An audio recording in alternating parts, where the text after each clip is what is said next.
this afternoon Mike Shoesmith, the Executive Director of ppsimmons News and Ministry Network, mega giant on the Internet. And Mike, I know you know about this, so tell our audience about this new evolution instruction book that's coming out to teach preschoolers about evolution. Tell them the title of it and tell them what this book is about. This is going to blow people away.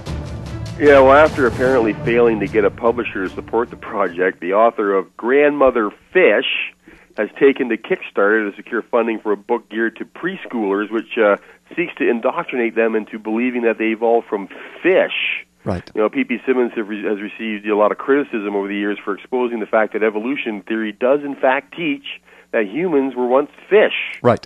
And fish to man evolution is the theory in a nutshell, right? I mean, people have messaged us.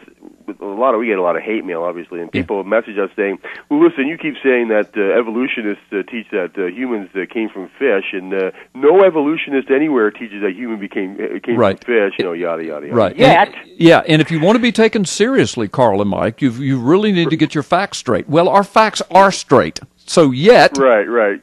You just don't understand the science, Carl. That's right. I know. Yeah.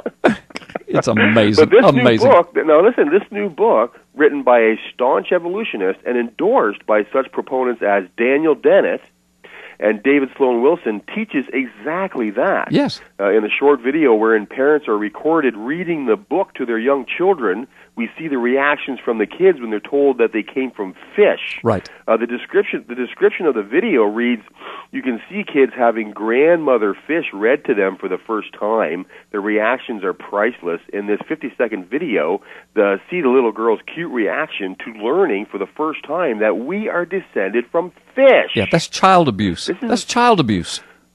Right, and when ppsimmons researchers expose the fact that deep-time evolution proponents teach that people evolved from fish, not monkeys, we are ridiculed for suggesting something so laughable, right? Now we see the evolutionists perhaps hoping only their peers will notice. Right. Finally, telling us that what we already know, evolutionists teach that fish became men. Right. And additionally, Carl, you're going to like this, by the way. Additionally, the author of the book likens the belief in fish to man evolution to belief in magic. Oh, really? Well, that's interesting. I'd like to know the context. Go ahead. No, I was just going to say, no, that's interesting. I'd like to know the context of that because you and I do believe it's magic. Well, yeah, because the one of the parts of the introduction to the book and the description of the book says, like magic, evolution becomes fun, accessible, and personal. Now, the use of the word magic there is interesting because of your first book, Magic Man in the Sky, right? Right. I mean, the Magic Man in the Sky title, people sometimes have a problem with that because they think that we're mocking God and belittling him personally, but actually what that is a play on the belittling that we've put up with for the last 2 decades here at ppsimmons, right? Right.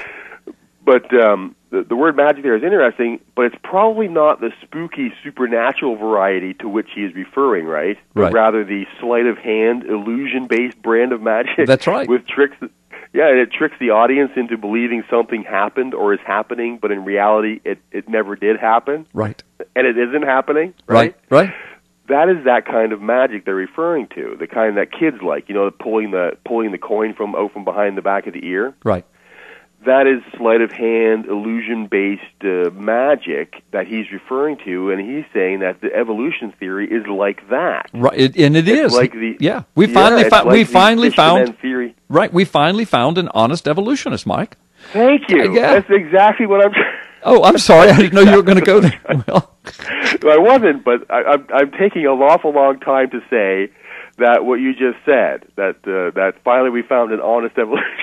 Well, no, he's honest in 2 veins. Number one, in verifying what we've been saying forever, that evolution teaches that man came from fish. That's what it teaches. If you've not read an evolution book, then don't challenge us, don't correct us, because you're wrong and Mike and I are correct. Secondly, he's honest to compare it to magic. And folks, let me just explain that Magic Man in the Sky scenario. The argument goes like this. The atheist looks at Christians and says, I would rather believe in settled scientific fact, and they're talking about evolution when they say that, than some magic man in the sky like you Christians believe in. And they're talking about God when they say that. So I just took that argument and used it for the title of my book in a mocking way towards them. Really? The Magic Man in the Sky? Let's talk about it. Effectively defending the Christian faith. So anyway. Let's talk about it. It's very good. It's an excellent book. I've read it like 3 or 4 times now. And but listen, guys, there is there is people were never fish. Right. Yet now we have finally an honest evolutionist who's saying, yes, evolution theory teaches that people were once fish. Right. We were never fish. There is a heaven to embrace, however, and there is a hell to shun, and above all, we have a Creator to whom we are all accountable. He loved us enough to put on skin and bone and die the death of the guilty so that we can be adopted out of this world and into life everlasting. Teach that to your children. Stop the abuse.